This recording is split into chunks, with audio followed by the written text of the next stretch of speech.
And here before you again is me, Dr. Denise Rollins, Executive Director of the Whole Heart Grief and Life Resource Center. I always got to say that word life because sometimes after we've gone through the hardest things, after we've had any kind of loss, whether it's death or something else that is painful to us, we have to learn how to live all over again. And that life, we call it living intentionally, fearlessly, and expectantly. That is a powerful place from which we can view what we're going to do, how we're going to do it, and who we're going to do it with. So, again, welcome and greetings. Thank you for joining me today. And for those of you who have been with us every single day, I thank you for that as well. Today is day 20 of our 21 Days to Life program. As I walked downstairs today thinking about this day 20, I thought, in the beginning, when we were on day one, it felt like that was going to be a long time to get this process completed. But before we knew it, the days have just come and gone. And I'm hoping that with every day you learn something new about yourself, that you were able to learn, grow, and heal. If that happened, then the program is a success. That's not about me. That's not about Whole Heart. It's about you committing the time and energy to do your best and to make life your best. So, as always, if you come into the live conversation, please say good morning. It's so good. Barbara, thank you for already doing that. So, it's so good to connect with you. And even if you don't do it live, put in a greetings because we always love to acknowledge you when we go back and read the comments. Hey, Dion. Hey, Rosalind. Hey, Rose. It is so good to see each and every one of you. Can't see you, but I can see your names, and they are giving me life. So, how are you feeling today? That's the question I have on a scale of 1 to 10, 10 being the highest. How are you feeling? And I talked the other day about this whole idea that I look at life through what, so what, and now what. What you're feeling, that number 1 through 10, that's the what. The so what is why are you feeling that way? If you're feeling like a 10, what is it that motivates you to feel that way in this moment? I'd love to hear about that. I'd love for you to share it in the comments. But whatever you rate yourself for today, what you're feeling, just know that there's also the now what. If you know what your number is in this moment, you have an opportunity and an option to take action and to do something about it. So if I come into this morning and I'm feeling like a 10, it's because I woke up, I did my devotionals, I sat and, reflected. I drank my cup of tea with not too much sugar in it.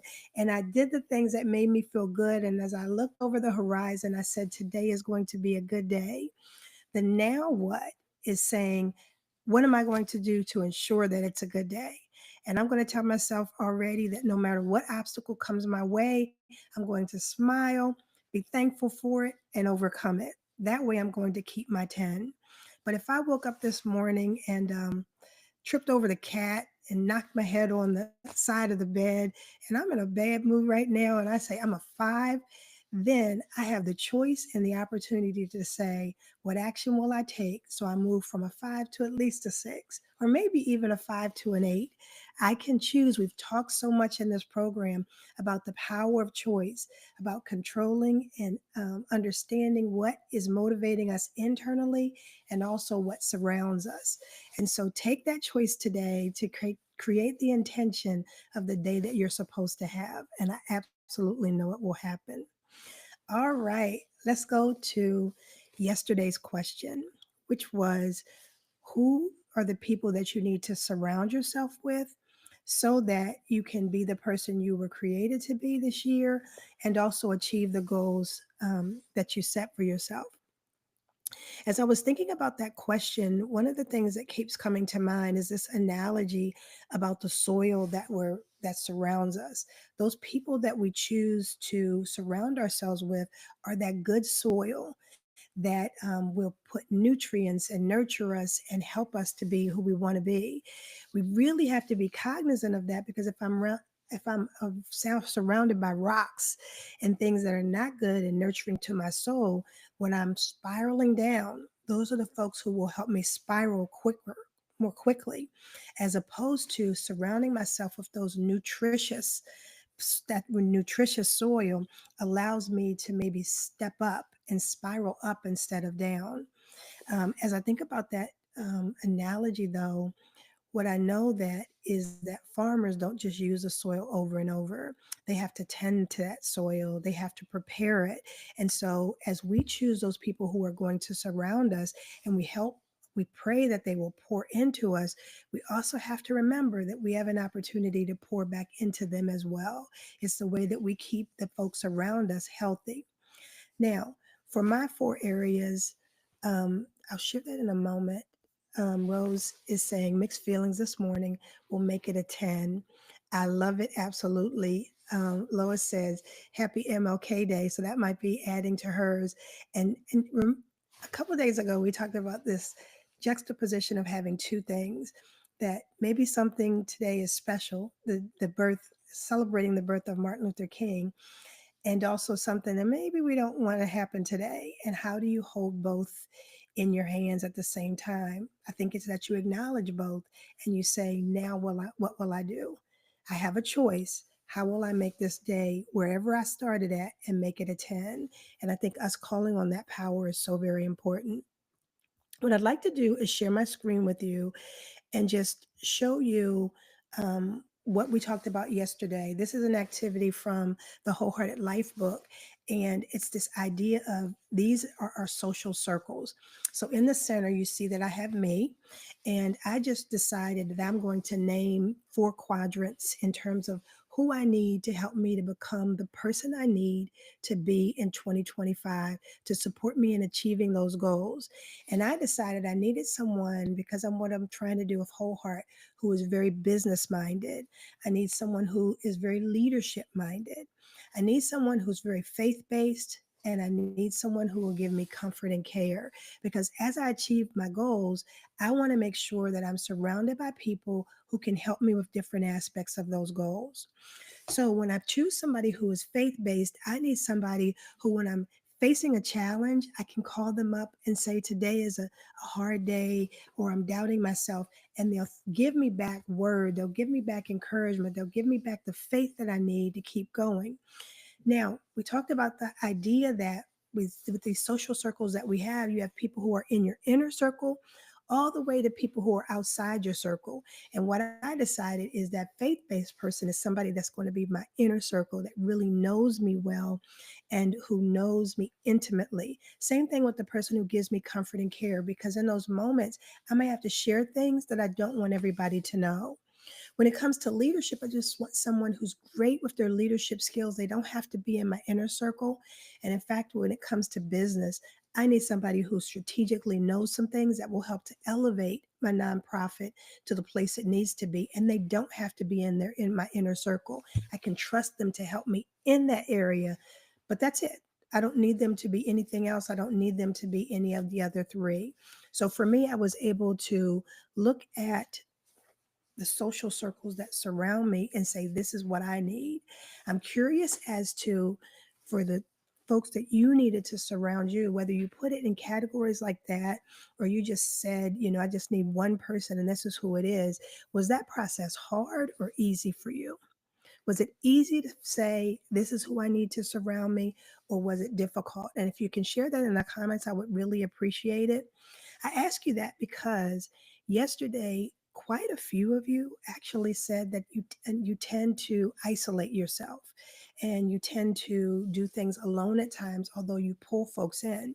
So for those of us who are like that, me included, I have to be really intentional about overpowering the messages from my youth, that you don't depend on anybody, don't you turn to anybody, and say, no, I do need people in certain situations, and naming them. So if it were hard or easy for you, I'd love to hear about that. The main point here is I want you to be able to say, these are the folks that I can turn to help me. A couple questions ago, we asked, what will you do when you're spiraling down? And this idea that sometimes there are people that you need to turn to, there's things that you need to do. I'm hoping that those that you named are the people that you will turn to so that you can be better and get to a higher place. I want to go back to the reason why we created this 21-day challenge, because we knew that we start the year on a high note, but those obstacles come and throw us off course. And if we plan for those obstacles, knowing that life will life, right? Life will be lifing. If we know that, then we can create strategies to make sure that we overcome those obstacles. That's all we're trying to do, give ourselves tools. All right. That being said, I have a question for you. How many of you know what your purpose is in life? And if you do, please say yes in the comments. If you don't, that's okay too. Because as a coach, I find that people are in one of three categories. The first category is that they absolutely know what their purpose is, they're clear about it, and they're going about the business of making sure it happens. The second bucket is people who have absolutely no clue. They're looking for something cute or sexy or big, and it just has eluded them thus far. And then the middle bucket are those people who kind of sort of have an idea, but maybe it just doesn't feel like it's the right thing or doesn't feel clear enough. And so, in that middle section is probably where I am. Many years ago in corporate America, when we started doing this work about purpose and all of that, that's the first time I really heard about it in that setting. I remember saying that my purpose was to make a positive difference in the lives of others. And back then, there were people who were so clear, like they knew exactly what position they wanted, and their purpose was to be in that position, or they had something that I call sexier that was like more attractive or motivating. And I always thought, well, darn, is that really my purpose? Like that isn't even specific. And what the heck does that mean? But for some reason, that purpose has stayed with me through my lifetime. 20 years later, I'm still saying my purpose is to make a positive difference in the lives of others. Now, sometimes I'll change it and say by being a conduit, so that I could connect people to resources or something. But that's the purpose that stays with me. I see that Dion is saying she does know her purpose. Barbara knows her purpose as well. And I find that that is an absolute blessing. If you know that, then you are required. You can't do anything. You have to do something with the knowledge you have. You've got to live it out. So that's why I admire folks like that who can say, yes, absolutely no. But if you don't, I want to give you some thoughts and strategies that if you don't know your grand purpose, what you can do to break that down into smaller pieces. Because what I find is when I'm working with clients and they absolutely don't know or unsure, it really throws them off track. And we said that this year is about overcoming our obstacles. And so as we overcome our obstacles, what I'd like you to consider is that, maybe there's another way. And so, what I wanted to share with you is some research that says maybe you can find your purpose in small ways.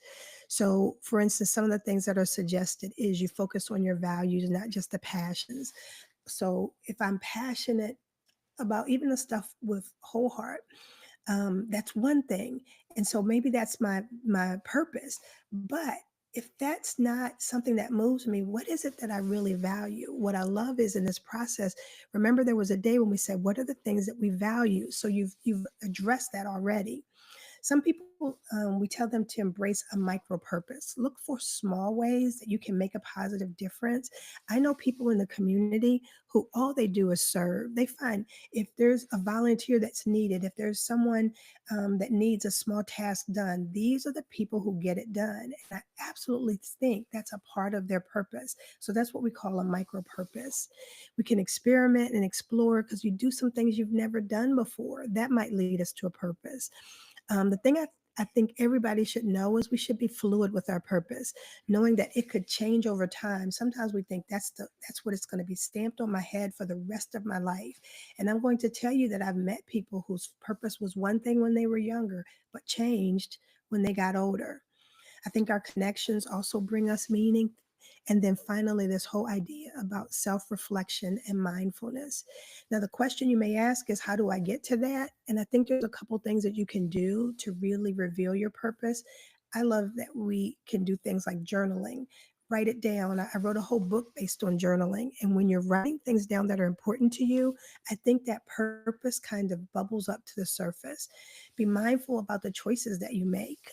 We said in the last one to seek diverse experiences. I think when we connect with others, we can have these meaningful conversations that bring out purpose. One of the things that I love is sitting down with good friends, just having conversations because it always brings to mind something that I didn't know before, often that I learn about myself. And this whole idea of gratitude will bring you to purpose if you really take some time to think about it. So I want you to know that this whole idea of purpose is really important. So whether you're someone like Charlene who says, "Yep, I know my purpose," and Rose who says she knows her purpose, she sought it out and prayed, um, and she prays every day for wisdom. That is powerful. And Kim says, as long as I have a pulse, I have a purpose. So that's living in purpose. Yet at the same time, folks like Mary, thank you, Mary, who says, I'm still figuring it out.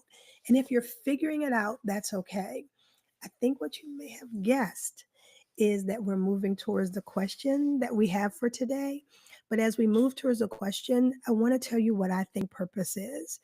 I think that purpose really is this intersection of our values, our goals, and our passions and ideas. And that when we look at all of those things together, our purpose will bubble to the surface. And even if it's not, this is my grand purpose in life, but it's just like, this is my purpose for, let's say, 2025. This is my purpose for 2025. You can pursue that because it gives you vision and a path to go on. So what I want to do is I want to take you back to our declaration page. Everybody remember this. You better. It's page 2 of your workout book. And we have filled out every block except, wow, this is convenient, the one that says purpose. So we actually have to do that before the end of the 21 days. But one of the things that I think is really, really helpful is that if we look at those answers in another way, then we actually see, and this is where I'm telling you that purpose is the intersection of identity, goals, and values. So we've asked ourselves some identity questions over this last 20 days. You've made some declarations about your past and your present that I absolutely think speaks to your identity. Remember when we said the present, who are you now? And I said, I'm a wife and a mother. And those things that I listed as important to me might give me a glimpse of what my purpose is. And so we've got identity that we've answered in these last 20 days. But we also have this idea about values. What is most important to us? And when we filled out the blocks that say pain and internal, we started to say, these are the things that are most important to me. For me, I put things like hope, peace, joy, and love. I'm going to respect, justice, and rest. Those were the things that were valuable to me. And then we actually have some questions that really spoke to our declarations, what our goals were. And so when I bring all of those things together, what I want you to do today is really think about, as you look at all your answers, what is your purpose? If you already know your purpose, you're going to put it in the block that says purpose, and you're going to put it in question for day number 20, which is what is your purpose for 2025? If you know your life purpose, that's what you're going to be answering, and you're going to answer with whatever you already know your purpose to be. But if you don't know your purpose, I want you to ask yourself, let me just find a small purpose, a micro purpose, if you will, and find that micro purpose for 2025. What is it that I'm supposed to do in 2025? And what I will tell you is what you decide that you're supposed to do in 2025 may vary a little bit from the purpose that you found for your entire life. It may have maybe additional clarity, or it might be something totally different. It does not matter. This is not a test that you can pass or fail. This is simply some words that will inspire and move you in 2025 so that when you face those obstacles, when you face those hard days, you go back and you remind myself, wait a minute, this is why I'm here. This is what's important, and this is what I'm going to follow, not what my mind will mislead me to think, not what my old habits and my reactions lead me to do, but instead, I'm going to be intentional and say, let me go back to the source. This is the big picture vision, and this is what I'm going to follow. So, when I go back to some of your comments, um, first wanting to go back to the question I asked you about, was it easy to identify the people who surrounded you? And Rose says she found it easy because she's blessed by having so many people in her circle. And I think that's beautiful. Yet at the same time, Charlene said it was difficult for her. Um, it was difficult to decide on that person. And I think that's okay. And I think you do it with reflection and prayer and consideration. And I think oftentimes not making it one person, but several people. I often say that we talk about finding a soulmate, and that's that one spouse who will be our partner for life and completes us. Well, I've always said to my sons growing up, nobody completes you. You have to be complete, number one. And number two, when you put such pressure on one person to be everything, it makes it a very difficult thing for them to live up to. So instead, I look for soul sisters and soul brothers. Those are the people who can surround me and compliment me in ways perhaps that my spouse is not gifted. Those are the people who will pour into you. When we talk about that soil, that's that soil, that soul soil that surrounds you and that lifts you up. And so I'm saying to you, make sure it's more than just one person, because that's a lot of pressure for one person, that you find a team, and that team I think can be powerful. I want to go now down to Barbara, who says, my purpose has remained the same, but the methods that I utilize to carry out my purpose varies from time to time. Barbara, that is powerful. That is powerful. And I think what you do is you give us the latitude to find this purpose, but change it a little bit for the circumstances and the situations that we're in. So I think that's absolutely something that we can all learn from. That being said, what I want to do is share with you two things. So let me go back for a second. So the question for today is, what is my purpose for 2025? So we'll put that on day 20. What is my purpose for 2025? You can write down your initial answer, think about it, ask other people, and finalize it tonight if you want. If you already have your purpose, you might say that's going to stay the same. Or like Barbara says, you might kind of change it a little bit to fit the situation that you're in right now.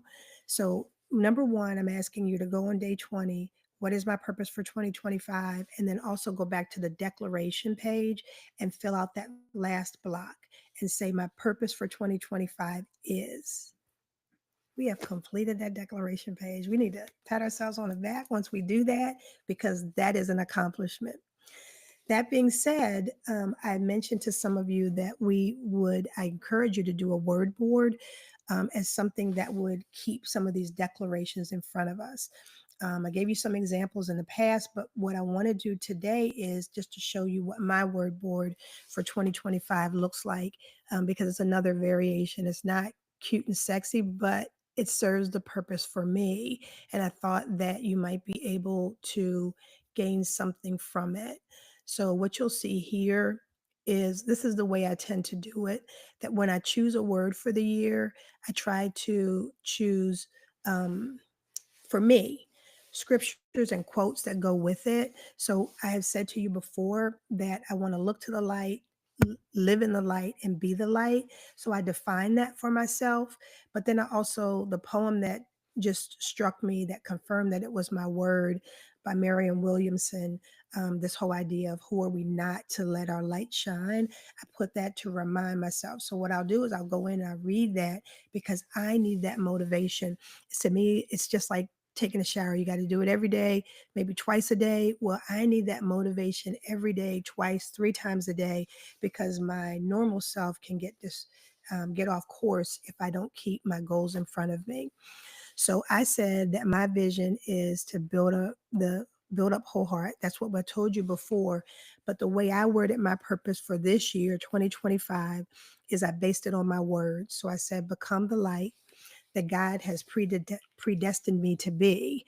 And I used a scripture with it that my sister had given me a couple days ago. And then I took the blocks because I already have purpose, but I took the blocks that we have from our declaration page and I just typed it out for myself so that I can remind myself of who I am, where I've been, what I can get past, and where I am going. And it's not, um, the, it's not anything except something that means something to me. I'm the only one that has to look at this, and so I'm the one that has to check off and say this works for me, and for me it works.